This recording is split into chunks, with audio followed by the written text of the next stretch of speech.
guest today is Chicago's most powerful congressman. He served as alderman and currently serves as committeeman of the 23rd Ward. Our guest today has steered hundreds of millions of dollars in federal aid to Illinois. He is a key player in the events surrounding the Chicago airport system.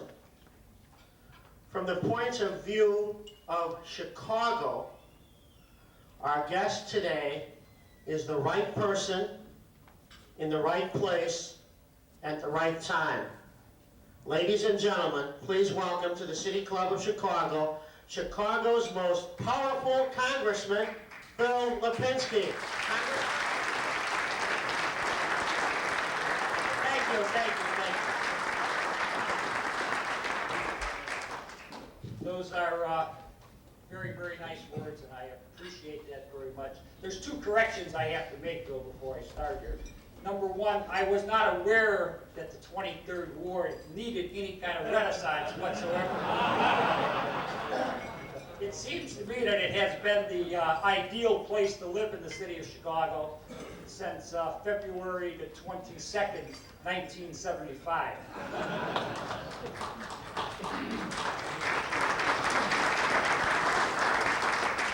Secondly, you talk about Tom Donovan, and I've known Tom a long, long time. And Tom has had many, many lofty titles. But you forgot the most important title he ever had. And that was that he was the right-hand man of the greatest mayor the city of Chicago ever had, Richard J. Daley, and he was the patronage dispenser.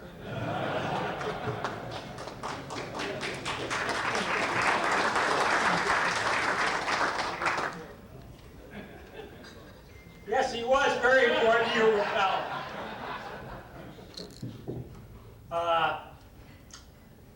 There's three areas I'm supposed to talk about, and I'll talk about them briefly, then I'll be happy to answer questions. I feel more comfortable doing that. Number one, I'm supposed to talk about the reorganization of the United States Senate.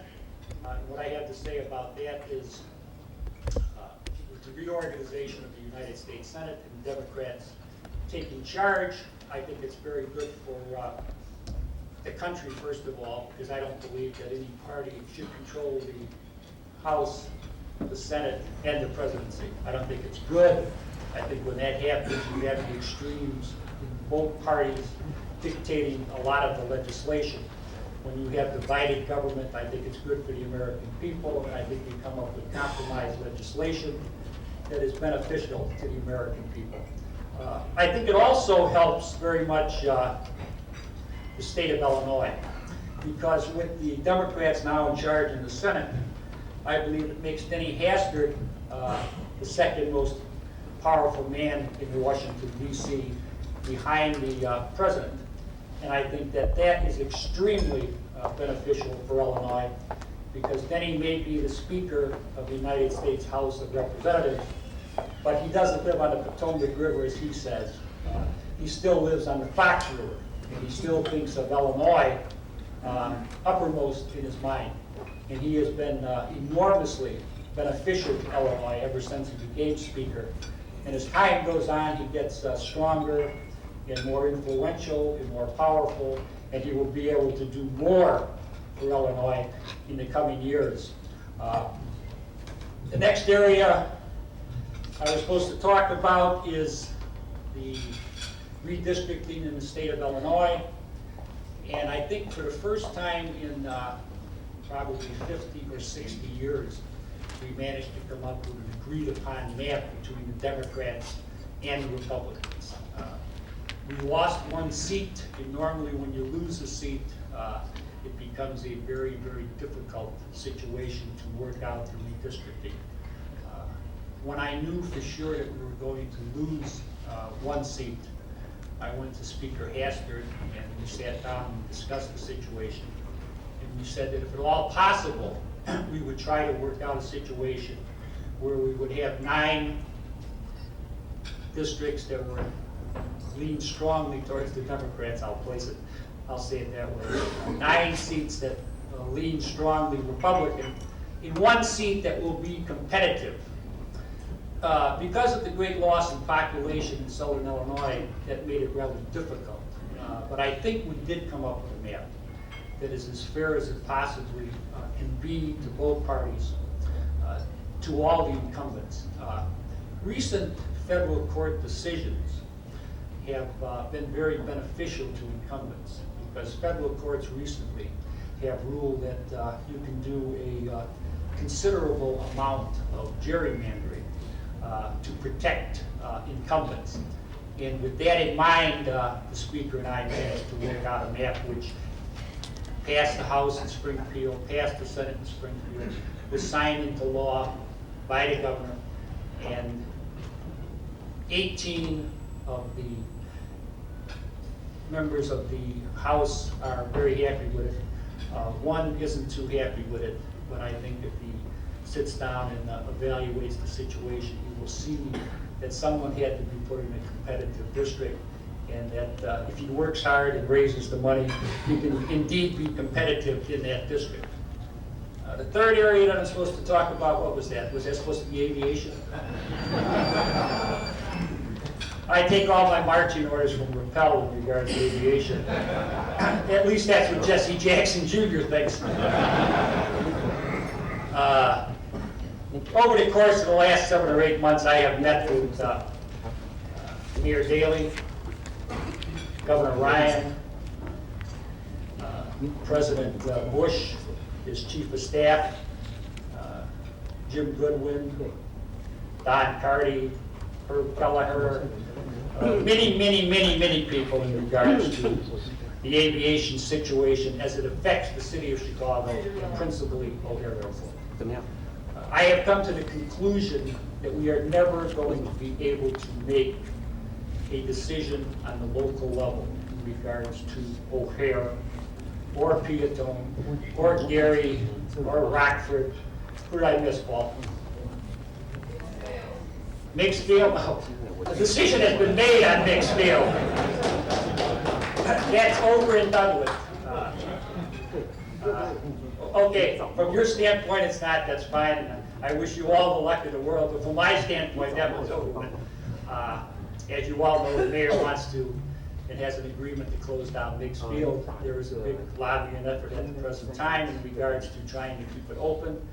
Numerous people call me in Washington and ask to come in and discuss the situation with me. And I tell them that they should go to the city of Chicago and go to the 5th floor of City Hall and discuss it with the man who has a large office there. If anything is going to be changed, he's the one that's going to change it. But getting back to the overall aviation situation, in dealing with all of these people and talking to all these people, and I find them all to be very intelligent, charming, helpful, cooperative people, I just don't believe we're ever going to come to a decision on a local level. And I believe that O'Hare is the linchpin of not only the domestic aviation in this country, but also international aviation in this country. And I believe the only way we're going to resolve the gridlock in aviation, and frankly the gridlock politically here in Illinois, is by the Congress of the United States stepping in and taking some powers that now exist with the governor and with the legislature away. It's not only in this state. There are a number of states across this country who have some laws that make it extremely difficult to build airports, build runways. No environmental laws do I want to touch. I think that would be a big mistake if we were to do that. But some channeling laws that exist. The one law that people have talked about for a long time here, where Governor Ryan, or whoever the governor of the state of Illinois happens to be at the time, has the arbitrary power to stop the building of airports or runways. Originally, the FAA, now I'll tell an inside story over here. This law that allows Governor Ryan to arbitrarily decide he doesn't want any runways built at O'Hare or anyplace else. I asked the FAA if they could give me the number of states that had this law. And the FAA said, no, I'm sorry, we can't really give that to you, but we'll research it. So I says, please do so. In the meantime, I was talking to my good friend Bob Rappel, and I says, Bob, does the city of Chicago by any chance have an idea of how many states have the power for the governor to arbitrarily veto runways or airports? And after a lot of research, Bob came back and told me there were 9 states that had this power. So within the next few days, I had both Jane Garvey and Norm Mineta in my office discussing the aviation situation. And I said to them, do you know how many states have this power? And they looked at each other. I says, well, the city of Chicago tells me that there are 9 states that have this power. So they said, well, we're going to go back, we're going to research this, we're going to check this out. They went back, about 4 days later, Jane Garvey called me and said, yes, Congressman, you were absolutely right. There are 9 states that have the power. So everybody started using the number 9 states, okay? Well, we had a hearing here about 2 weeks ago, and my administrative assistant in Washington, California, San Francisco airport was coming in. So my administrative assistant calls the director of the San Francisco airport to discuss their testimony beforehand. And she says, now, did you ever have any problem with the governor of California having this arbitrary power to veto runways? And the manager of the airport said, no, absolutely not, because California doesn't have that power. Well, California was one of the 9 states that we had listed down. So I then went back to Mr. Rappel, and I also went back to Norm Mineta and Jane Garvey, and I said, well, we're down from 9 to 8 over here. I suggest that we do another exhaustive investigation of this situation. Mr. Rappel came back to me and said, yes, we have found now that there are only 2 states that have this arbitrary power that the governor has, and that is Illinois and Maryland. Well, I didn't call Norm Mineta or I didn't call Jane Garvey. I waited for them to call me back. Now, I don't know if they called Rappel and got the information from Rappel, or if they did some independent investigation, but they came back and said, Congressman, there are only 2 states, that have this power, Illinois and Maryland. So now we're down to 2. Now, we know Illinois has it. I really haven't checked out Maryland, but we know that Illinois has it.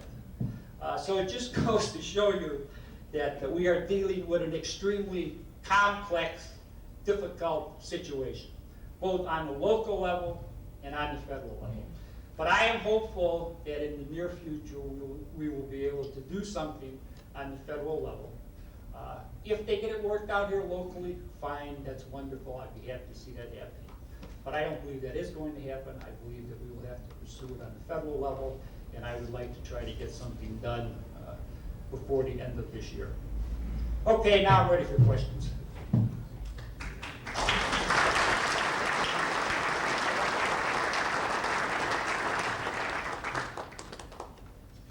you step up to the microphone if you want to ask the congressman a question so we can get it on our various cameras we have?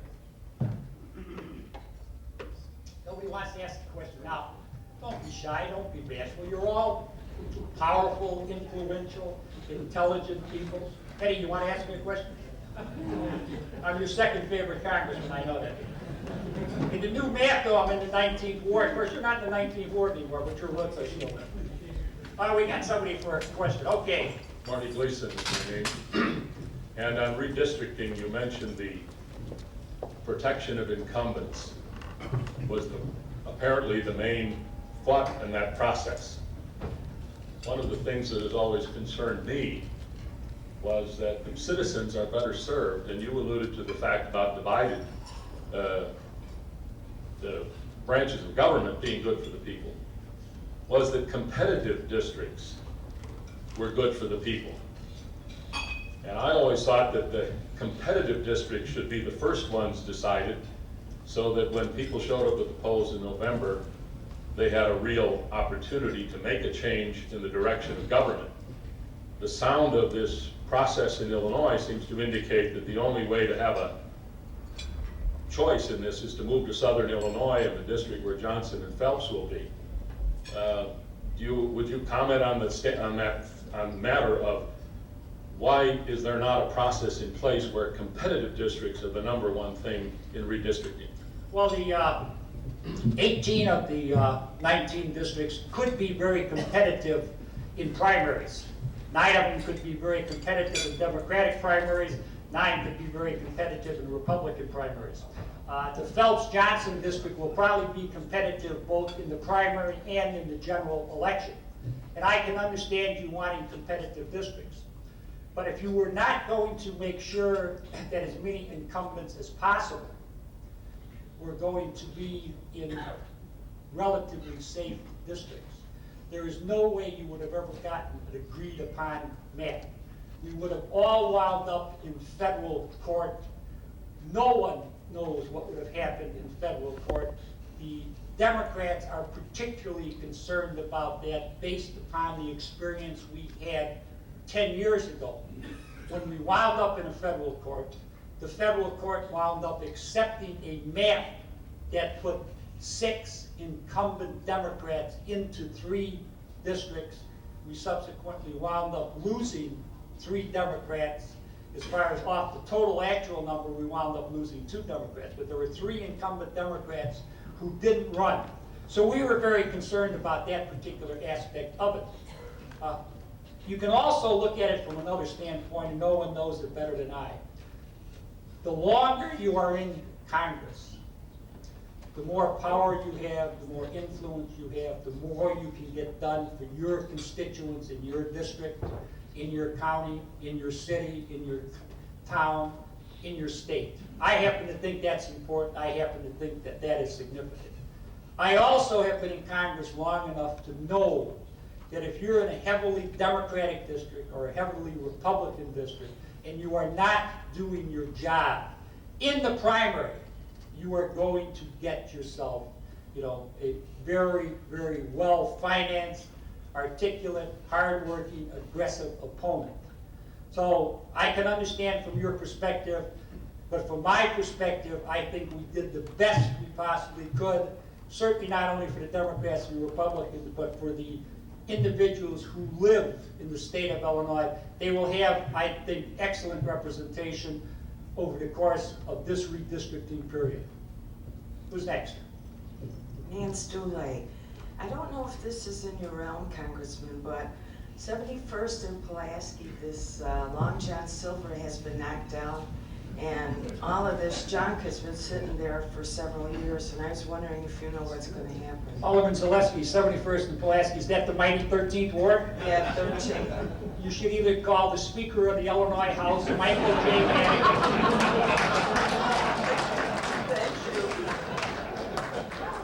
Or you can call Franco Leva, the Alderman, but if I were you, I'd call Madigan.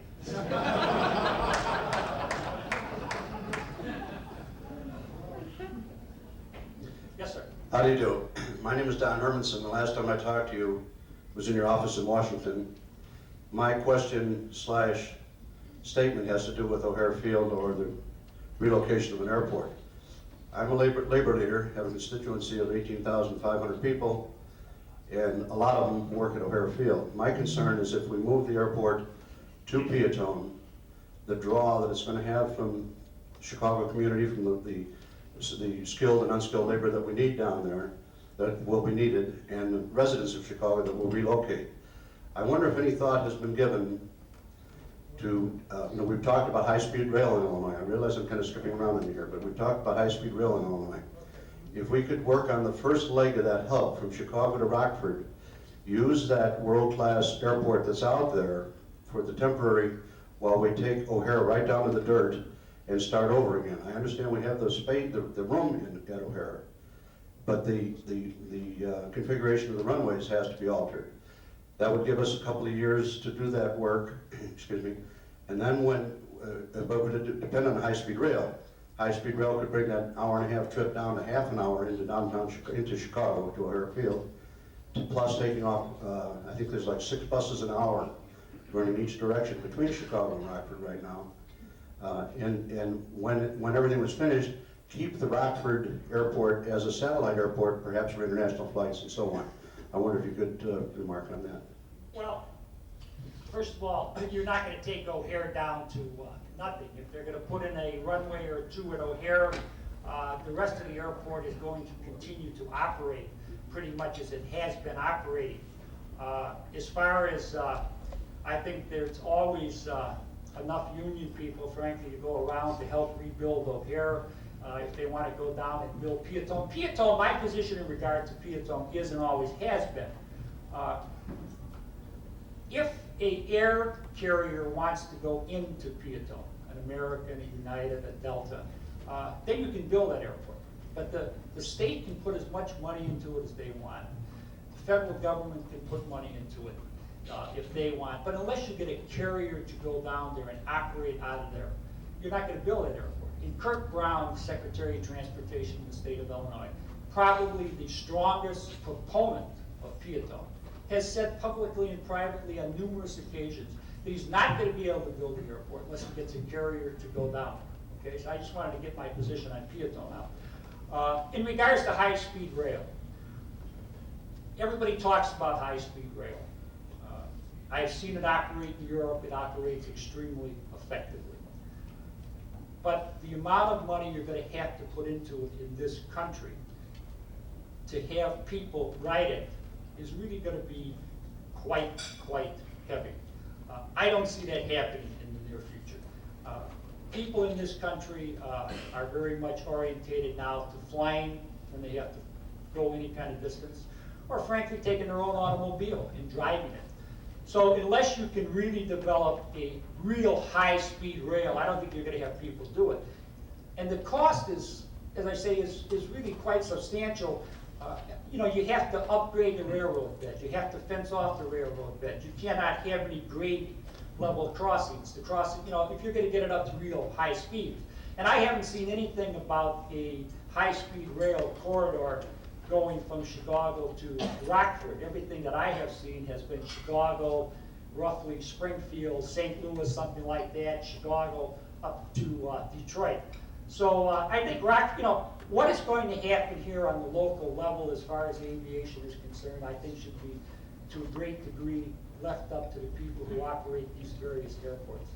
I'm interested in breaking the national gridlock situation that we have in the aviation industry.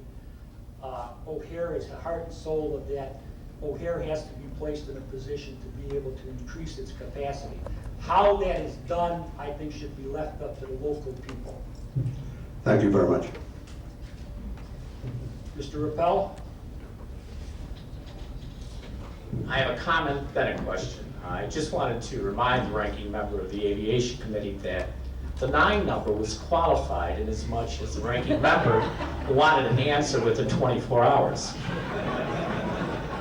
That's absolutely true. Perhaps I embellished that story a little bit.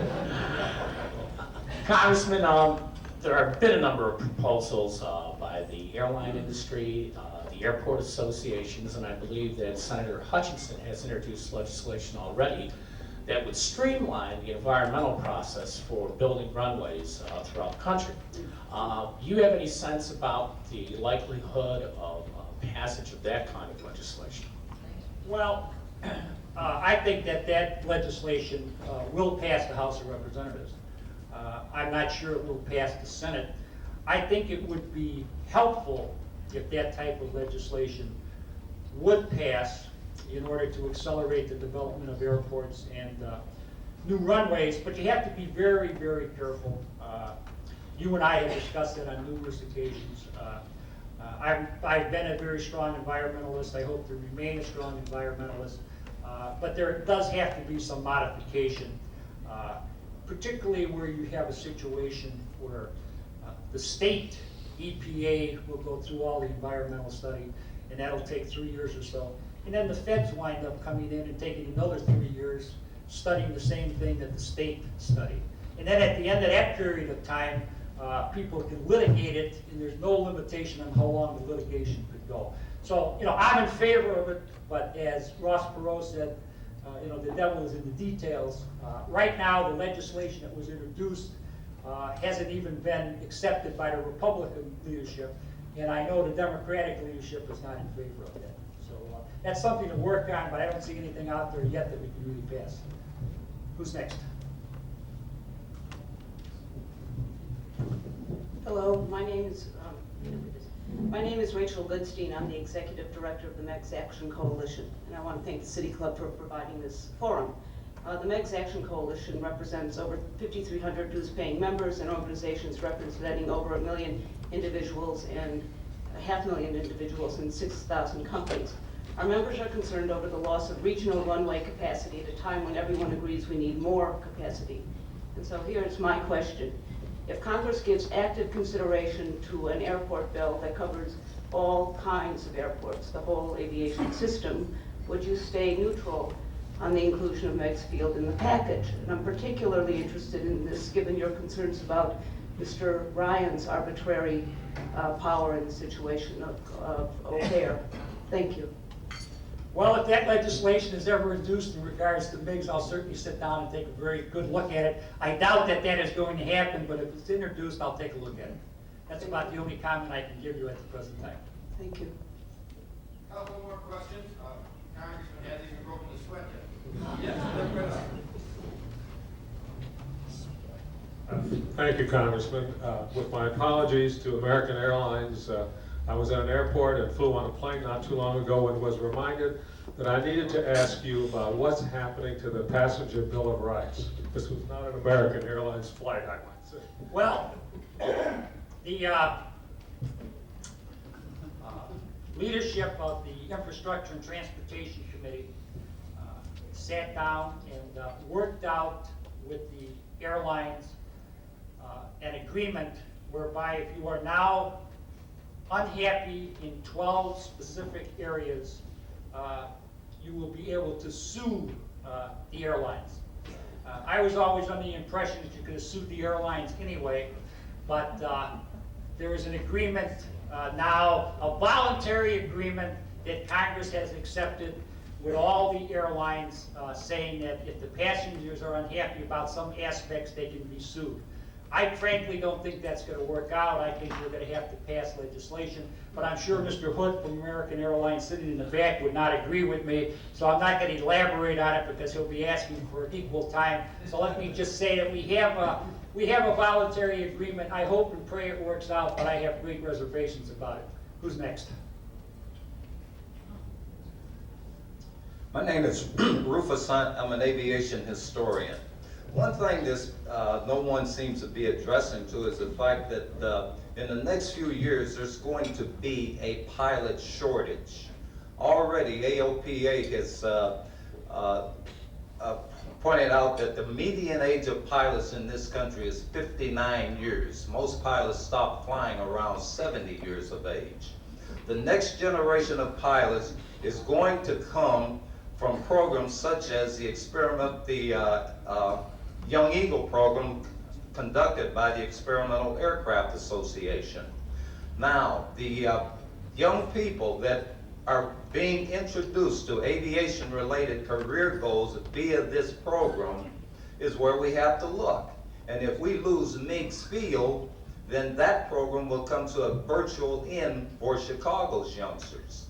We have pilots who are flying for major air carriers today who got their first airplane rides, who were introduced to aviation via the Young Eagle program in programs such as that at Meigs Field. I think that's something that we have to think about before we start closing the airports where these young people will be exposed to aviation. Well, I appreciate that statement, and I hope that if Meigs Field is closed, and apparently it's going to be, that that type of program will be accommodated someplace else in the Chicagoland area. Yes, sir.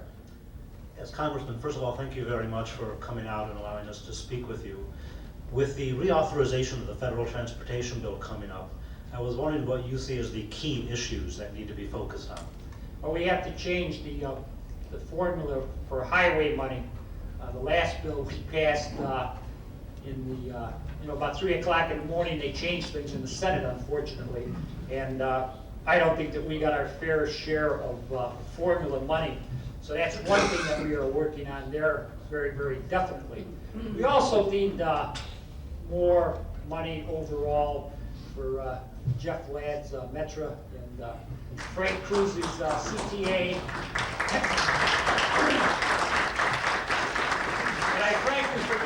charge of PACE at the present time, with more money for PACE also, more money for central Illinois and downstate Illinois. There's a lot of things to be done in there, but the number one thing is to improve the formula for the state of Illinois, because we got a little bit shortchanged the last time around. Jeff Berkowitz, host of Public Affairs, shown every Monday night, 8:30 p.m., cable channel 21 throughout the city of Chicago.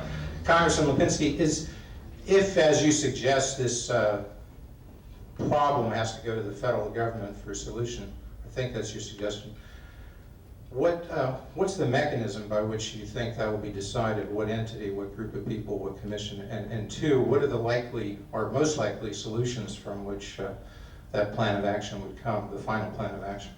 Well, I introduced the bill here about a week or so ago to take that power away from the governors that have it. Also to change the channeling laws. The channeling laws were assuming that Gary, Indiana wants to build a new airport or put in new runways. They have to send it to the state capitol in Indiana. And if the state capitol in Indiana approves it, then they send it on to the federal government.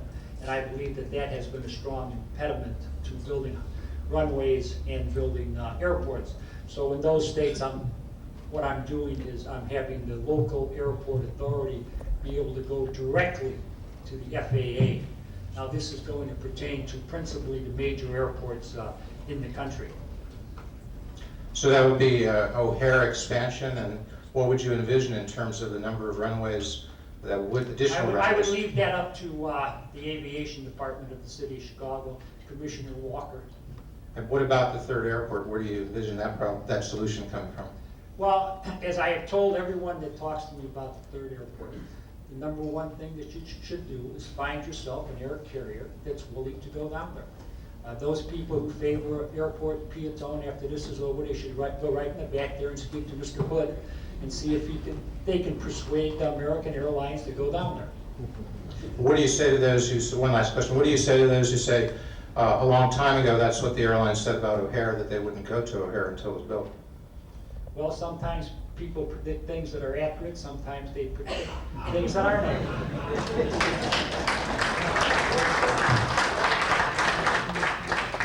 Congressman, I'm Joyce Saxon. Question, has anybody talked to any of the legislators from Maryland to ask them how that state feels about this? No, I have not done that, no. I will be doing that, though. Steny Hoyer is from Maryland, he's a good friend of mine. I'll be talking to him about it. All right, so I will lie. Last question. Go ahead. Oh, sorry about that. Actually, I believe the Young Eagles program is being relocated to both Midway and maybe even Gary, so there is opportunity for children to get involved in aviation. And as far as my name is Chris Harmon. I'm from the O'Hare Noise Office, and I'm concerned about where the congressman sits on the future of noise standards, and there are discussions between U.S. and Europe on a further reduction of aircraft noise, and we're just curious about your position on that and NASA funding for future technologies. Well, I'm a strong supporter of getting to stage 4, which will reduce the noise decibels by 10 points. There is a meeting at the end of this month in Montreal between all the members of ICAO to approve this, and I think that this is definitely a step in the right direction. The problem means that, and they are going to set, I think it's 2006, starting in 2006, any engine or plane that is manufactured will have to be able to conform to stage 4 noise reduction. The problem I have with that plan is that the existing aircraft, the existing engines have no phase-out time. I'm sure that American Airlines and United and Delta and the rest of them are very happy with that particular situation. But I think that we have to put a limit on how long we can operate with the stage 3 aircraft. I don't know how long that should be yet, It's just an issue we're just getting into, but I think it's an issue that we have to deal with, and I think we have to deal with it sooner than probably the air carriers would like us to deal with. Congressman, the moderator's last close. If everything you said, obviously, I believe everything you said. I've done it for years. Well, you should. Will this all happen this year on the transportation? It actually is June 18th. By the end of the year, will there? I am hopeful that by the end of this year, we will be able to be in a position where if the city of Chicago would like to build another runway or two at O'Hare Airport, that they will be able to go directly to the FAA and the Federal Department of Transportation for approval. Okay. Well,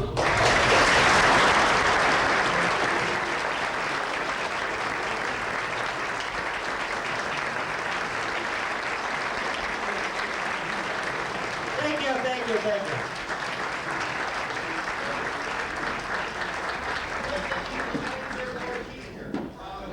This will pass any ethics law, the Baylor City Club, a membership of the city council, and I feel sorry for you because 10 years ago, we were going to be a big political item. You know what they're running against. Blagojevic's district will be very interesting, Paul.